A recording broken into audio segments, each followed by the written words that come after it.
चलिए,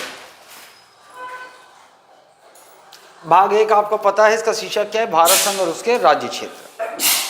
अब भाग एक के अंदर इंट्रोडक्टरी क्लास से आपको पता है कितने अनुच्छेद है? 1, 2, 3, 4। भारत संघ और उसके राज्य क्षेत्र से संबंधित प्रावधान आपको 4 अनुच्छेदों में मिलेंगे। अनुच्छेद 1, 2, 3, 4। 1, इंडिया यानी भारत। इंडिया यानी भारत, ये जो शब्द है, भारत राज्यों का एक, इंडिया यानी भारत राज्यों का एक संघ होगा। तो आपको अनुच्छेद 1 भी याद रखना होगा, इंडिया यानी भारत राज्यों का एक संघ होगा। अब इस अनुच्छेद 1 में दो खासियत है, दो खासियत। एक तो भारत शब्द का इस्तेमाल पूरे संविधान में यही हुआ है। ये भारत शब्द का इस्तेमाल है ना, यहाँ पर नोट करके ना एक चीज लिखना तुम, ये यहाँ खाली जगह है ना, यहाँ पर लिखना भारत शब्द का इस्तेमाल संविधान में, भारत शब्द का इस्तेमाल का प्रयोग पूरे संविधान में अनुच्छेद 1 में ही हुआ है। अनुच्छेद 1 में ही हुआ है,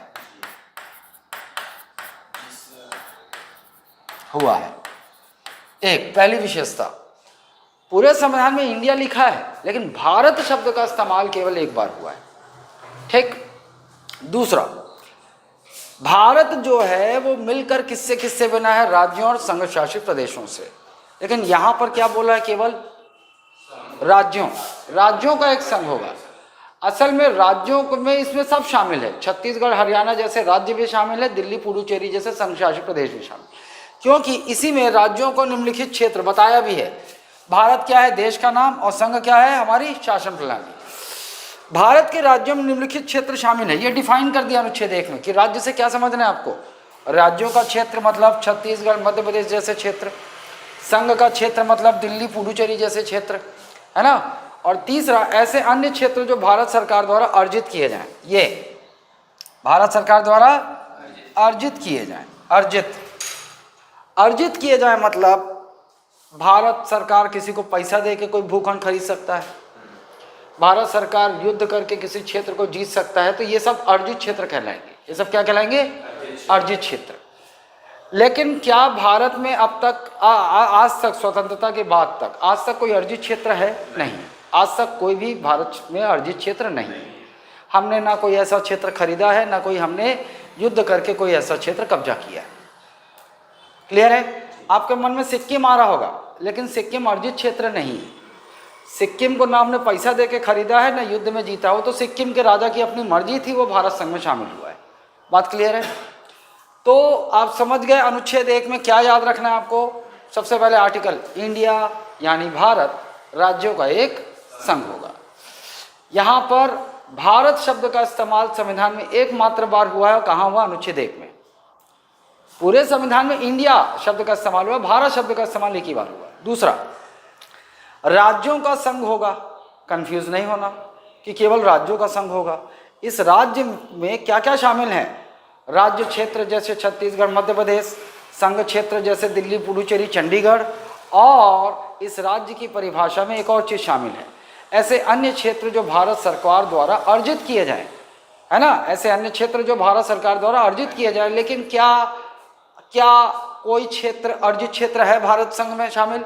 नहीं, अब तक ऐसा कोई क्षेत्र नहीं है।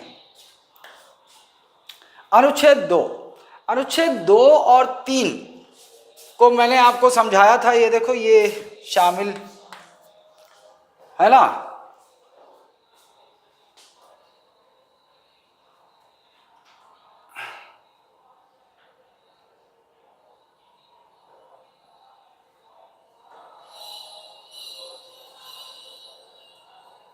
देखो यहां पर ये जो लिखा हुआ, इससे बढ़िया तो यहां समझो आप। अनुच्छेद 2 जब को मैं इंट्रोडक्टरी क्लास में ही बताया हूँ आपको, अनुच्छेद 2 और अनुच्छेद 3, इसको कंपैरिजन में यहाँ समझो। अनुच्छेद 2 और 3 ये दोनों किससे संबंधित हैं? कॉमन चीज क्या है? नए राज्य। अच्छा, यहाँ राज्य का मतलब केवल छत्तीसगढ़ हरियाणा नहीं है, संघ शासित प्रदेश भी हो सकता है ना, नए राज्य से संबंधित है। दो के तहत आपको क्या याद रखना है, नए राज्यों का प्रवेश, नए राज्यों का प्रवेश, नए राज्यों का प्रवेश, यह याद रखना है, नए राज्यों का प्रवेश। भारतीय संघ में नए क्षेत्रों का प्रवेश हो सकता है और वो भारत के राज्य या संघ शासित प्रदेश बन सकते हैं। और यहाँ क्या बोल रहा है, नए राज्यों का निर्माण, नए राज्यों का निर्माण, ये नए राज्यों का की स्थापना या निर्माण, की स्थापना या निर्माण। अब इन दोनों में एक बारीक सा अंतर है। प्रवेश किसका होता है, जो विदेशी है, मतलब विदेशी भूभाग का प्रवेश, मतलब विदेशी भूभाग का प्रवेश, विदेशी भूभाग का प्रवेश, विदेशी भूभाग का प्रवेश। मतलब संविधान का अनुच्छेद 2 हमें इस बात की अनुमति देता है कि कोई ऐसा भूभाग जो भारत का अंग नहीं है उसे भारत में, भारतीय संघ में शामिल किया जा सकता है और उसे भारत का एक राज्य या संघ शासित प्रदेश बनाया जा सकता है। चालू कर लो, अब लाइट आ गया है ना, उसे बनाया जा सकता है। बात क्लियर, ये है। और नए राज्यों की स्थापना या निर्माण ये क्या बोल रहा है, ये बोल रहा है भारत संघ के भीतर, ये क्या है, भारत संघ के भीतर नए राज्यों का निर्माण किया जा सकता है, नए राज्यों का निर्माण किया जा सकता है, नए राज्यों का निर्माण किया जा सकता है, किया जा सकता है।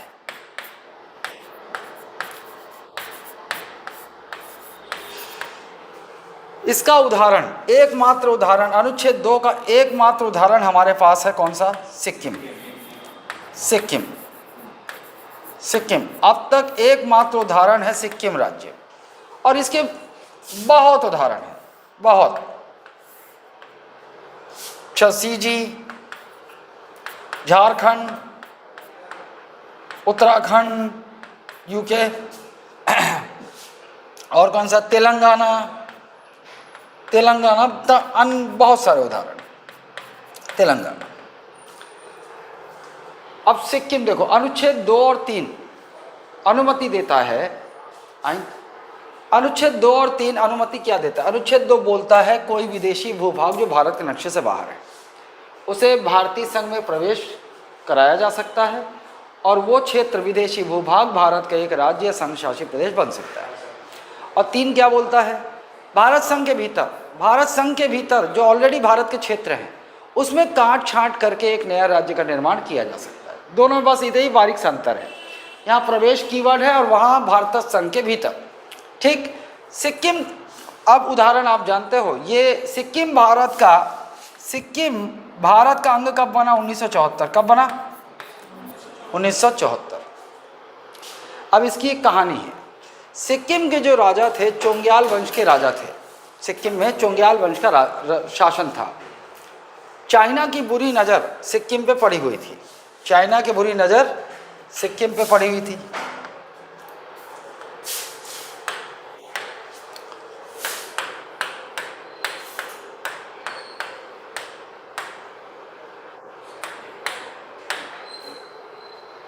सिक्किम बनने से पहले का मैं बता रहा हूँ।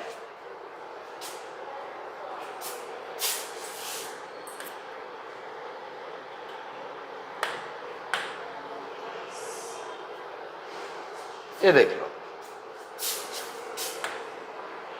ये है 1973 का भारत का नक्शा। ये 1973 का भारत का नक्शा है। ये भूटान है और ये क्या है, ये नेपाल से लगा हुआ, ये तो बंगाल है, ये ऊपर लगा हुआ होगा। ये भूटान से यहाँ पर एक लगा हुआ एक क्षेत्र था, ये एक क्षेत्र है, ये है सिक्किम। सिक्किम ये यही है, यही क्षेत्र है सिक्किम। यहाँ पर चोंग्याल वंश का शासन था। अब ये पूरा चाइना है, इसकी बुरी नज़र पड़ गई सिक्किम पर, एक कब्जा करना चाह रहा था। और सिक्किम का राजा बिल्कुल नहीं चाहता था कि चाइना कब्जा कर सके। तो सिक्किम के राजा ने घोषणा कर दिया कि मैं अपने सिक्किम राज्य में जनता से जनमत संग्रह करवा रहा हूँ। क्या करवा रहा हूँ? जनमत संग्रह, मतलब जनता के लोगों के मतों का संग्रह करवा रहा हूँ कि, और उनके पास दो वोटिंग करना है उनको, चीन के साथ जाना चाहते हैं कि भारत के साथ। और आश्चर्यचकित रूप से 95% सिक्किम की जनता ने भारत के साथ जाना स्वीकार किया, और ये पूरा विश्व देख रहा था। अब चीन के ऊपर दबाव बन गया, पूरी दुनिया देख रही है कि चीन की जनता, जो सिक्किम की जनता है, वो भारत के साथ जाना चाहती है। अब कब्जा नहीं कर पा रहा था चाह के भी। फिर क्या हुआ, इस समय दिल्ली में सरकार जो थी, कांग्रेस की सरकार, इंदिरा गांधी। कौन थी प्राइम मिनिस्टर? कौन? इंदिरा गांधी। ये भी आपको पता होना चाहिए कि जब सिक्किम भारत का अंग बना तो प्रधानमंत्री कौन? इंदिरा गांधी। बल्कि यहाँ पे जोड़ दो, कहीं पर लिखा है ना स्वराज्य बनाया गया, तो यहाँ पे लिख दो प्रधानमंत्री इंदिरा गांधी। प्रधानमंत्री इंदिरा गांधी, इंदिरा गांधी के समय हुआ ये। ठीक, इंदिरा गांधी से निवेदन किया कि वही सिक्किम की जनता जनमत संग्रह में भारत के साथ जाना चाहती है, क्या आप सिक्किम को भारत संघ में शामिल करोगी? तो इंदिरा गांधी ने बिल्कुल सहमति जता दी कि हाँ बिल्कुल। क्यों? क्योंकि सिक्किम की जो जनता है, उनकी जो संस्कृति है, उनका जो रहन सहन है, वो भारतीय संस्कृति के अनुसार ही है। वो लोग दिखते बस गोरे गोरे चिट्टे चिट्टे हैं, चाइनीज़ की तरह, लेकिन उनके नाम देखना, संजय, राजू, ऐसा ही नाम रखते हैं वो लोग। दुर्गा, काली, ये सब पूजा करते हैं, है ना। तो बस दिखते उन लोग वैसे हैं, लेकिन रहते यहाँ के। तो 1974 में अब भैया सिक्किम, भारत का नक्शा बदलने वाला है। भारत के नक्शे में कुछ एड ऑन होने वाला है ना भैया, फिर संविधान में संशोधन करना पड़ेगा। तो सिक्किम से संबंधित 2 संविधान संशोधन आपको याद रखने होंगे। एक तो 35वां संविधान संशोधन अधिनियम 1974, और एक याद रखना होगा 36वां संविधान संशोधन अधिनियम 1975। 35वां संविधान संशोधन अधिनियम सिक्किम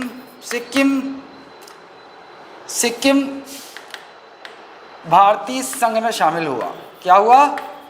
भारतीय संघ में शामिल हुआ, मतलब नक्शे के अंदर आ गया सिक्किम, संघ में शामिल हुआ, तथा सह राज्य का दर्जा। तब क्या बनाया गया? सह राज्य।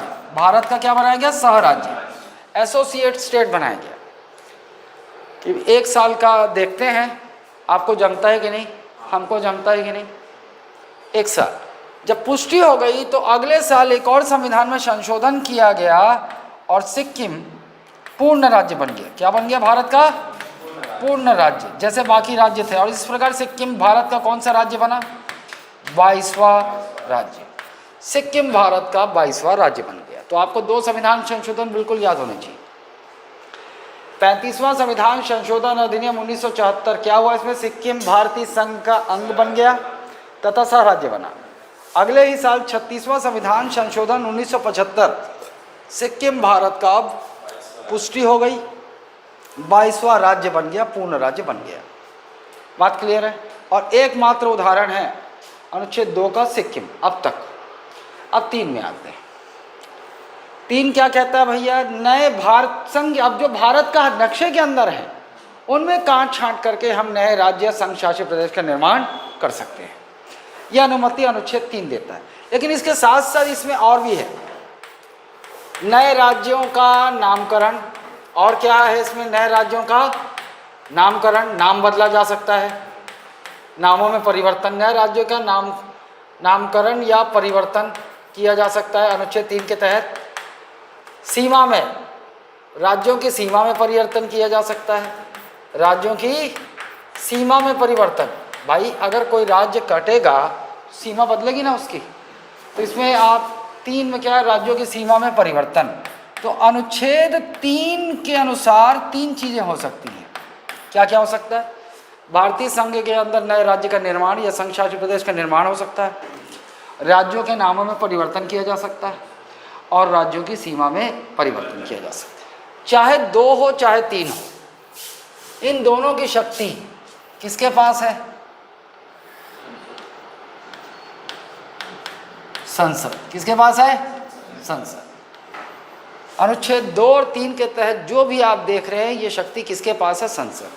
राज्य नहीं कर सकते, ये अनुच्छेद 2 और 3 दोनों कौन कर सकते हैं? संसद। केंद्र में होगा, केंद्र में संसद कर सकती है। ठीक है, अब आइए इसके उदाहरण बहुत सारे हैं। सीजी झारखंड, आपको पता है 2000 में 3 राज्य बने। मध्य प्रदेश को काटकर छत्तीसगढ़ एक राज्य बना, 26वां। फिर आपका झारखंड को काटकर, बिहार को काटकर एक झारखंड नया राज्य बना, 27वां राज्य, 9 नवंबर 2000। और 28वां राज्य बना, उत्तर प्रदेश को काटकर बना उत्तरांचल।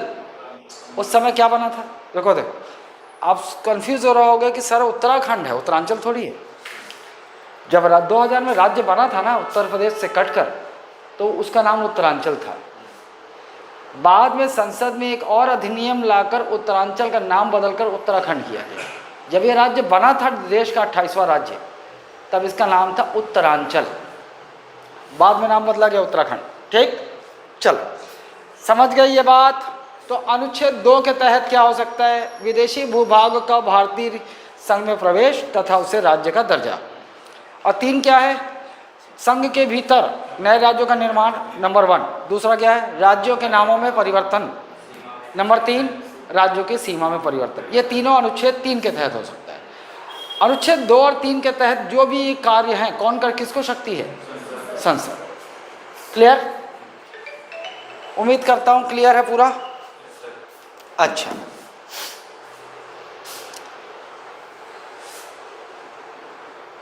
अब आपके मन में आगे चलकर 6 माह 1 साल बाद एक सवाल आएगा। आपके मन में लगेगा जब भी कोई नया राज्य बनेगा तो एक संविधान संशोधन होना चाहिए, है ना? नहीं होगा। छत्तीसगढ़ नया राज्य बना, कोई संविधान संशोधन अधिनियम कभी नहीं पढ़ोगे। उत्तराखंड, झारखंड एक नया राज्य बना, कोई संविधान संशोधन अधिनियम कभी नहीं पढ़ोगे। यहाँ तक कि तेलंगाना 2014 में बना आंध्र प्रदेश से कटकर, देश का 29वां राज्य बना था, कोई संविधान संशोधन अधिनियम नहीं पढ़ोगे आप ना। लेकिन यहाँ पर देख रहे हो आप, सिक्किम बना तो 2 संविधान संशोधन अधिनियम जुड़ा हुआ इससे, है ना। जब गोवा बनेगा तो संविधान संशोधन अधिनियम उससे जुड़ा हुआ पढ़ोगे, पुदुचेरी से संबंधित पढ़ोगे, मणिपुर से संबंधित पढ़ोगे। लेकिन ये छत्तीसगढ़, झारखंड, उत्तराखंड, तेलंगाना ये राज्य बने तो इससे संबंधित कोई संविधान संशोधन अधिनियम आप नहीं पढ़ोगे। तो मैं आपको बता दूं, अनुच्छेद 2 के तहत अगर कोई विदेशी भूभाग भारतीय संघ में शामिल होता है तो भारत का नक्शा बदलता है, बदलेगा ना। नक्शा बदलेगा मतलब संविधान में संशोधन चाहिए। क्लियर? ठीक। लेकिन 3 के तहत अंदर ही अंदर नया राज्य बना सकते हैं काट छांट करके, इसके लिए संविधान संशोधन अधिनियम की आवश्यकता नहीं होती। अनुच्छेद 3 है ना, ये दोनों प्रक्रियाएं सामान्य, ये दोनों प्रक्रियाएं कैसे हो सकती हैं? साधारण विधेयक की तरह। किसकी तरह? साधारण विधेयक। मतलब इन संसद के दोनों सदनों में कौन से बहुमत से पारित होगा? साधारण बहुमत से पारित होगा, राष्ट्रपति हस्ताक्षर करेंगे और इसका काम हो जाएगा, 2 और 3 का काम हो जाएगा। बात क्लियर हो गई? अगर किसी राज्य का नाम में परिवर्तन करना हो, एक विधेयक आएगा, संसद के दोनों सदनों में साधारण बहुमत से पारित होगा, राष्ट्रपति अंत में हस्ताक्षर करेंगे, अधिनियम बन जाएगा, वो काम हो जाएगा। बात क्लियर है? ठीक। लेकिन संविधान संशोधन, अनुच्छेद 3 के लिए संविधान में संशोधन की कोई आवश्यकता नहीं है। संविधान में संशोधन की कोई आवश्यकता नहीं है। जरूरत कहाँ पड़ेगी भैया? 2 के तहत इसमें संविधान में संशोधन करने की आवश्यकता पड़ेगी। संविधान में क्यों पड़ेगी? क्योंकि भारत का नक्शा बदलेगा, संविधान में संशोधन की आवश्यकता पड़ेगी। और संविधान में संशोधन का जो विधेयक होगा किस बहुमत से पारित होगा? ये भी साधारण बहुमत। साधारण बहुमत से ही होगा। संविधान में 3 प्रकार से संशोधन होते हैं, लेकिन अभी एक हम हिस्सा भी देख लिए, एक हिस्सा भी हम देख लिए। मतलब यदि भाग 1 से संबंधित संविधान संशोधन विधेयक संसद में आएगा तो वो किस बहुमत से पारित होने का होगा? साधारण। लचीलापन याद आ रहा है? संविधान का लचीलापन, उसमें क्या पढ़े थे कि संविधान के कुछ हिस्से सामान्य संसदीय अधिनियम की तरह साधारण बहुमत से पारित करके संशोधित किए जा सकते हैं। यही है, याद आ रहा है? नम्य, लचीला। और कठोर क्यों बोलते हैं? क्योंकि वहाँ संसद के बाद राज्यों की भी सहमति की आवश्यकता पड़ती है, तो कठोर हो गया। लचीला, संसद एकदम साधारण अधिनियम की तरह विधेयक साधारण बहुमत से दोनों सदनों में पारित करेगा, राष्ट्रपति हस्ताक्षर करेंगे और संशोधन हो जाएगा। बात क्लियर है? क्लियर है? फिर आप आगे चलोगे ना तो गोवा भी भारत का राज्य है ना, पुडुचेरी भी भारत का एक संघ शासित प्रदेश है, दादर नागर हवेली दमन दीव भी भारत का एक संघ शासित प्रदेश है। लेकिन इससे जुड़ा हुआ आप संविधान संशोधन अधिनियम पढ़ोगे तो बोलोगे सर ऐसा दोगला काहे पढ़ा रहे हो? एक तरफ बोलते हो कि कोई विदेशी भूभाग यदि भारत संघ का अंग बनेगा तो वहाँ भारत का नक्शा बदलता है, इसलिए अनुसूची 1 कहाँ संशोधन करना पता बताओ? अनुसूची 1 याद है? अनुसूची 1 में क्या है? भारत एवं उसके राज्य क्षेत्र एवं न्याय क्षेत्र है। सारे राज्य संघ शासित प्रदेशों के नाम आपको कहाँ मिलेंगे? अनुसूची 1 में। अब कोई विदेशी भूभाग भारतीय संघ में शामिल हो रहा है तो नाम डालना पड़ेगा, और कोई भी नाम डालना है तो संविधान में संशोधन लगेगा। इसीलिए सिक्किम के लिए 35वां और 36वां हुआ। क्लियर ना? फिर गोवा पुदुचेरी सबके लिए क्यों पढ़ोगे? वो इसलिए पढ़ोगे क्योंकि इनका इतिहास अलग है। भारत आज़ाद हुआ, भारत का संविधान बन गया। जब भारत का संविधान बना था तब न तो गोवा भारत का अंग था, न दमन दीव दादर नागर हवेली भारत का अंग था, न पुडुचेरी। भारत आज़ादी नहीं में थे ये हिस्से, क्योंकि फ्रांसीसी पुडुचेरी में कब्जा जमा के बैठे थे, वो छोड़ के जा ही नहीं रहे थे। भारत तो आज़ाद हो गया 15 अगस्त 1947 को, अंग्रेज छोड़ के चले गए। लेकिन अंग्रेज़ों के अलावा भारत में फ्रांसीसी, डच, डेनिश ये सब भी आए हैं, पुर्तगाली ये सब भी आए थे। इन्होंने भी कुछ क्षेत्र कब्जा करके बैठे थे, लेकिन ये गए नहीं। भारत आज़ाद नहीं हुआ एक साथ पूरा। आज जो वर्तमान भारत देखते हो एक साथ 15 अगस्त 1947 को आज़ाद नहीं हुआ था। बाद में भारत सरकार ने पुलिस कार्रवाई की तो फ्रांसीसी पुडुचेरी को छोड़ के गए, तो पुडुचेरी बाद में आज़ाद हुआ। बाद में भारत सरकार ने कार्रवाई की तो पुर्तगाली गोवा छोड़ के गए। ये जो दिख रहा है ना, कहाँ गया नक्शा? ये देख, ये दादर नागर हवेली दमन दीव ये सब द्वीप है। इधर ये सब द्वीप है ना, ये इधर इधर मिला के यही सब क्या है मिलकर? दादर नागर हवेली दमन दीव और ये गोवा। ये दोनों क्षेत्र पुर्तगाली कब्जा करके बैठे थे, पुर्तगाली जा ही नहीं रहे थे। और ये पुदुचेरी आपको पता है, एक आंध्र प्रदेश के किनारे एक द्वीप, एक आपका इधर ये द्वीप, एक इसके किनारे द्वीप और एक इधर। ये चारों द्वीप पता है कि नहीं पता है? 4 द्वीप मिलाकर एक संघ शासित प्रदेश है। क्या है? पुदु, बताया हम पहले। चलो ये जो आंध्र प्रदेश के किनारे में है द्वीप, किसका नाम क्या है? हाँ, अब 2 बार हो गया है तो कोई ना कोई नाम तो आ ही जाएगा। यनम। फिर आओ इधर से नीचे की ओर आओ, ये वाला पुदुचेरी, इसका नाम क्या है? पुदुचेरी। ये वाला कराईकल, ये है कराईकल और ये है माहे। ये प्रश्न बिल्कुल बन सकता है भैया कि पुदुचेरी 4 द्वीपों का समूह है। कौन सा द्वीप बंगाल की खाड़ी में है? ये 3, ये बंगाल की खाड़ी में है। और कौन सा द्वीप अरब सागर में है? ये है माहे। बन सकता है ऐसा? या आप बोल सकता है सबसे उत्तर में कौन सा द्वीप है? यमन। अरे यमन दूसरा देश है, यमन है ये। यमन बोल दोगे तो यमन एक मुस्लिम देश है, ये यमन है ना? नहीं सुने आज तक? यमन है ना, वो सऊदी अरेबिया, उधर एक देश है यमन, ये यनम है, यनम। क्लियर है? बाद में आज़ाद हुए हैं तो बाद में भारतीय संघ में शामिल हुए हैं, इसलिए इससे संबंधित संविधान संशोधन मिलेगा।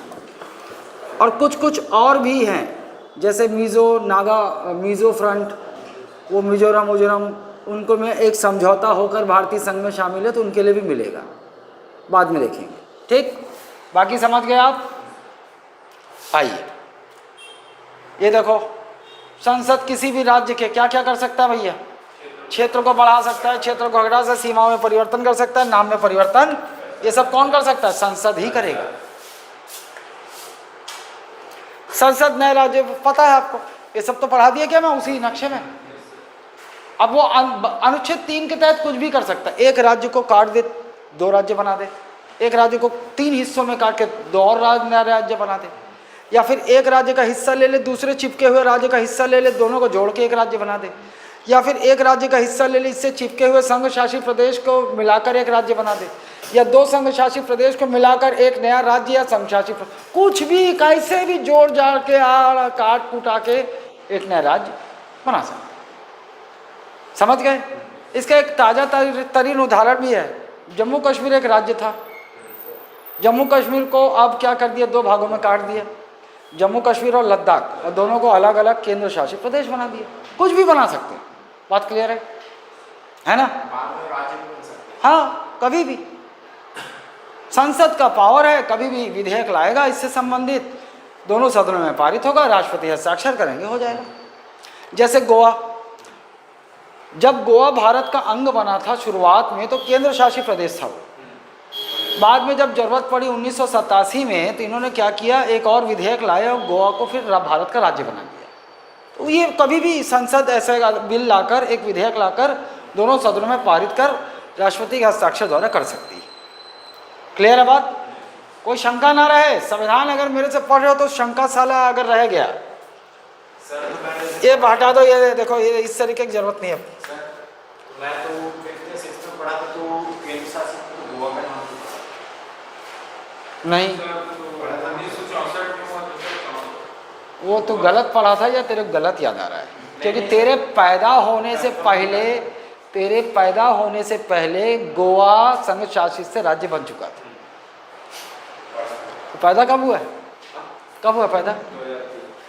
बस उससे 7-8 साल पहले हो चुका है, गोवा राज्य बन चुका था। ठीक है? जब आप लोग स्कूल में होगे तो आप लोगों को पढ़े होगे 7 संघ शासित प्रदेश, 7 पढ़े होगे।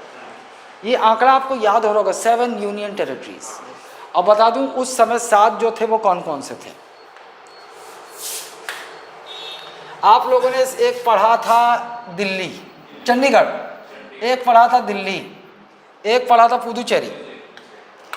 मैं बता रहा हूँ क्या क्या पढ़ा था। चंडीगढ़, दिल्ली, पुदुचेरी पढ़ा था आपने, लक्षद्वीप पढ़ा था आपने, अंडमान निकोबार पढ़ा था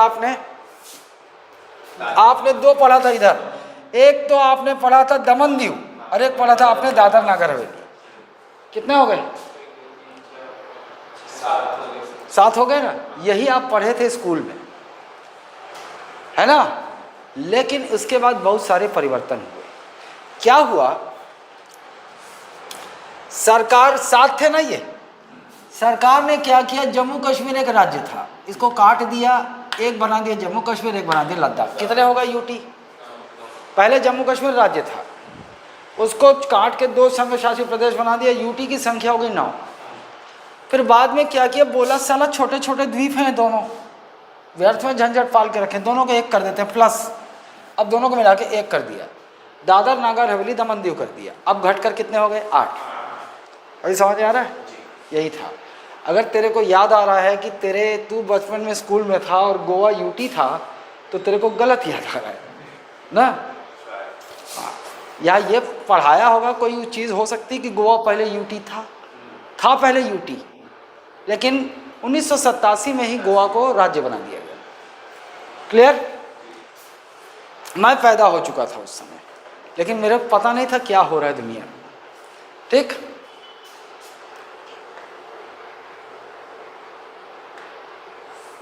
ये सब आप तो जान गए। आप आपको मैंने वो 2-3 पढ़ा।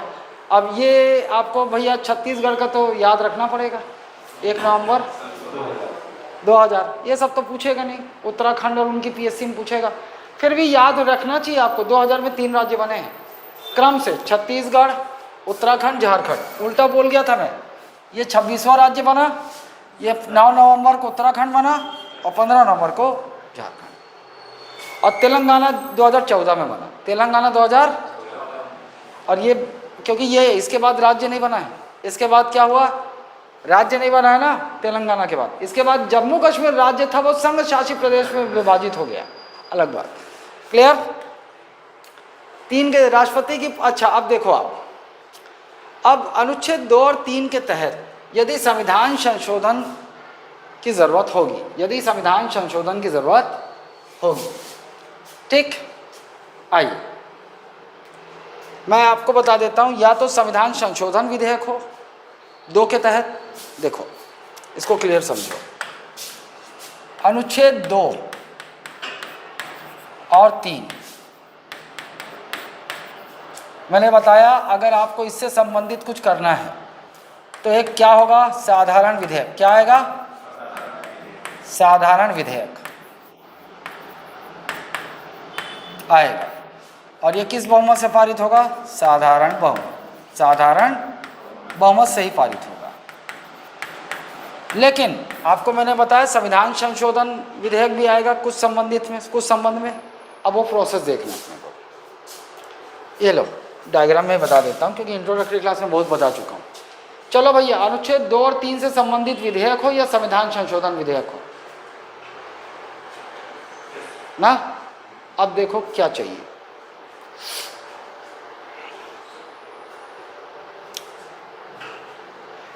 दो और 3 से संबंधित विधेयक देखो पहले आप। विधेयक आएगा ना, चाहे नए राज्य को शामिल करना, चाहे नए राज्य का निर्माण करना, विधेयक आएगा। सबसे पहले वो विधेयक राष्ट्रपति के पास जाएगा। किसके पास जाएगा? मतलब विधेयक अब मैं कहाँ बनाऊंगा? यहाँ। कहाँ बनाऊंगा विधेयक? यहाँ। ऐसे जाएगा। सबसे पहले किसके पास जाएगा? देखो सुधारो इसको, राष्ट्रपति के पास। राष्ट्रपति अनुमति देंगे तब वो विधेयक संसद के दोनों सदनों में जाएगा। संसद के दोनों, अच्छा फिर सवाल पैदा हो जाएगा, दोनों सदनों में जाएगा तो इस सवाल पैदा हो जाएगा, क्या पैदा हो जाएगा सवाल? किस सदन में प्रस्तुत किया जा सकता है? जवाब क्या है? किसी भी सदन में प्रस्तुत किया जा सकता है। अब प्रस्तुत हो गया तो एक साधारण विधेयक की भांति है, 6 माह रोक सकते हैं, वही जो आपको पढ़े हो आप, 6 माह तक रोक सकते हैं, है ना। उस विधेयक पर संशोधन भी किया जा सकता है, सदन संशोधन भी कर सकती है, और फिर जब अंत में मतदान होगा तो साधारण बहुमत से पारित होगा। अगर किसी भी सदन ने पारित नहीं किया तो इस विधेयक का क्या होगा? खत्म। दोनों सदन में साधारण बहुमत से पारित होगा, फिर राष्ट्रपति के पास अंतिम स्वीकृति के लिए आएगा, और राष्ट्रपति के पास अंतिम स्वीकृति के लिए आएगा तो तीनों शक्तियाँ, स्वीकृति, अस्वीकृति या पुनर्विचार के लिए वापस लौटा सकते हैं। और अगर पुनर्विचार के लिए राष्ट्रपति ने लौटाया, फिर से लौट कर आ गया तो राष्ट्रपति बाध्य है स्वीकृति देने के लिए। पूरी साधारण विधेयक की प्रक्रिया याद आ रही? पक्का? मैं पढ़ा चुका हूँ इसलिए यहाँ हड़बड़ी कर रहा हूँ। क्लियर है? इसके लिए है, बस यही चीज़ याद रखना है इसमें कि अनुच्छेद 2 और 3 से संबंधित विधेयक राष्ट्रपति की पूर्व अनुमति से ही संसद में, बस एक ही अंतर है, प्रवेश करेगा। क्योंकि भैया नए राज्य भारत में संघ में शामिल होना है या नए राज्यों का निर्माण करना है, तो ये वाला जो विधेयक है इसके लिए राष्ट्रपति की पूर्वानुमति की आवश्यकता होती है। बात क्लियर है? भैया देखो, शुरू में अनुमति दिया है उसने कि ले जा सकते हो संसद में, स्वीकृति नहीं दिया है भाई। दोनों सदनों से जब पारित हो जाएगा तो अंत में राष्ट्रपति की स्वीकृति के लिए विधेयक जाएगा ही जाएगा। आप बताइए आपका मत क्या है? स्वीकृति देंगे या स्वीकृत करेंगे या पुनर्विचार के लिए लौटाएंगे? बात क्लियर है? अच्छा, अब संविधान संशोधन, यदि नया राज्य प्रवेश किया तो संविधान में संशोधन करना पड़ेगा, तो संविधान संशोधन विधेयक आएगा। संविधान संशोधन विधेयक, ये तो राज्य के निर्माण 2 और 3 से संबंधित। अरे कहाँ गई सिरे? अब एकदम ध्यान से समझो आप। 2 और 3 से संबंधित नए राज्य के प्रवेश से संबंधित विधेयक, या नए राज्यों के निर्माण से संबंधित विधेयक, या नए राज्यों के नाम में परिवर्तन से संबंधित विधेयक, या राज्य की सीमा में परिवर्तन से संबंधित विधेयक। 2 और 3 से संबंधित कोई भी विधेयक पहले राष्ट्रपति की पूर्वानुमति से संसद में जाएगा, दोनों सदनों से साधारण विधेयक की प्रक्रिया राष्ट्रपति के पास आएगा, राष्ट्रपति के पास तीनों शक्ति उपलब्ध है, हो गया। संविधान संशोधन, अब अनुसूची 1 में जैसे कोई नया राज्य सिक्किम जैसा भारत जुड़ा, सिक्किम भारत में जुड़ा, संविधान में संशोधन की जरूरत पड़ेगी। तो भैया इसके लिए विधेयक जो है, संविधान में संशोधन विधेयक समझ जाओ हमेशा इधर से चलेगा, कोई भी संविधान संशोधन विधेयक हो वो इधर ही रहेगा। एक संविधान संशोधन विधेयक को राष्ट्रपति की पूर्वानुमति की आवश्यकता नहीं होती। आप ये समझ जाओ, एक संविधान संशोधन विधेयक अनुच्छेद 2 और 3 से संबंधित यदि संविधान में संशोधन करना हो, संविधान में संशोधन वाला विधेयक हो, तो क्या ये इधर से ले जा रहा हूँ, मतलब क्या इसे राष्ट्रपति की अनुमति की आवश्यकता पड़ेगी, पूर्वानुमति? नहीं। अनुच्छेद 2 और 3 से संबंधित संविधान संशोधन विधेयक के लिए राष्ट्रपति की पूर्वानुमति की आवश्यकता, लेकिन जो निर्माण के लिए जो विधेयक आएगा वो राष्ट्रपति की पूर्वानुमति से जाएगा। क्लियर है? सेम प्रोसेस, दोनों सदन साधारण, कौन सी है संविधान संशोधन विधेयक, इससे संबंधित कौन से बहुमत से पारित होना चाहिए? साधारण बहुमत। और फिर उसके बाद जाएगा किसके पास? अंतिम स्वीकृति के लिए दोनों सदनों से पारित होकर राष्ट्रपति के पास, और राष्ट्रपति के पास जाएगा तो राष्ट्रपति के पास क्या विकल्प है? नहीं।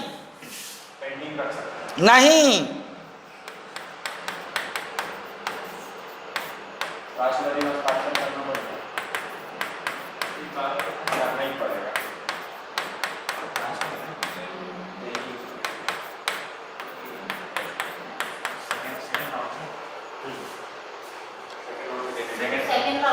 अरे सेकंड राउंड की बात ही नहीं आई भाई। साधारण विधेयक एक अलग बात है, ये संविधान संशोधन विधेयक अलग बात है। जब साधारण विधेयक की बात होती है और जब राष्ट्रपति के पास जाता है, तीनों शक्ति है, स्वीकृति, अस्वीकृति, पुनर्विचार। अब हम एक विधेयक आ रहा है संविधान में संशोधन विधेयक। संविधान संशोधन विधेयक उस अलग कैसे हो गया उससे पहले वाले विधेयक से? इसे संसद में प्रस्तुत होने के राष्ट्रपति की पूर्वानुमति की आवश्यकता है क्या? नहीं। अगर कोई विधेयक इधर से चला रहा हूँ तो राष्ट्रपति की पूर्वानुमति की जरूरत नहीं। फिर वो दोनों सदन में से फिर जवाब सवाल पैदा होगा, किस सदन में प्रस्तुत किया जा सकता है? इसका सवाल क्या है? किसी भी सदन। ठीक। जब दोनों सदनों में साधारण विधेयक की तरह ही सारी शक्तियां 6 माह तक रोक सकते हैं, संशोधन कर सकते हैं, सब कुछ, लेकिन दोनों सदनों ने अगर इस विधेयक को 2 और 3 से संबंधित है, किससे है? 2 और 3 से संबंधित संविधान संशोधन विधेयक यदि दोनों सदनों ने साधारण बहुमत, राष्ट्रपति के पास जाएगा। और एक संविधान संशोधन विधेयक जब राष्ट्रपति के पास जाता है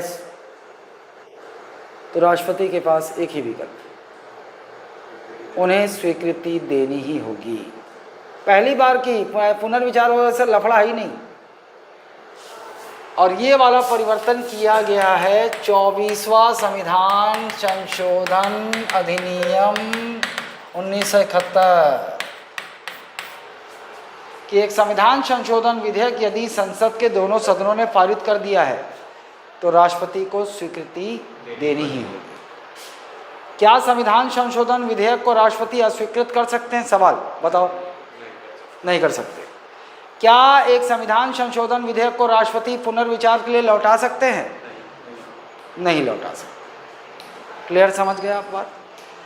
ये सब बहुत बारीकियां हैं, मैं तुमको बता देता हूँ।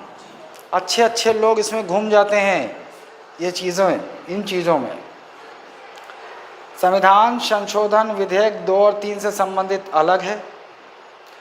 नए राज्य का निर्माण करना हो तो उसके लिए जो विधेयक आता है वो साधारण विधेयक अलग बात है। 2 और 3 से संबंधित कोई विधेयक आता है, चाहे नए राज्य का प्रवेश से संबंधित हो, चाहे नए राज्य के निर्माण से संबंधित हो, चाहे राज्य का नाम बदलने से संबंधित हो, चाहे राज्य की सीमा में परिवर्तन से संबंधित हो, एक विधेयक संसद में आएगा। कौन सा विधेयक कहलाएगा? साधारण। एक ही चीज़ याद रखना है कि 2 और 3 से संबंध ये साधारण विधेयक संसद में राष्ट्रपति की पूर्वानुमति से प्रवेश करेगा, बस एक ही चेंज है, बाकी साधारण विधेयक की तरह सब कुछ है।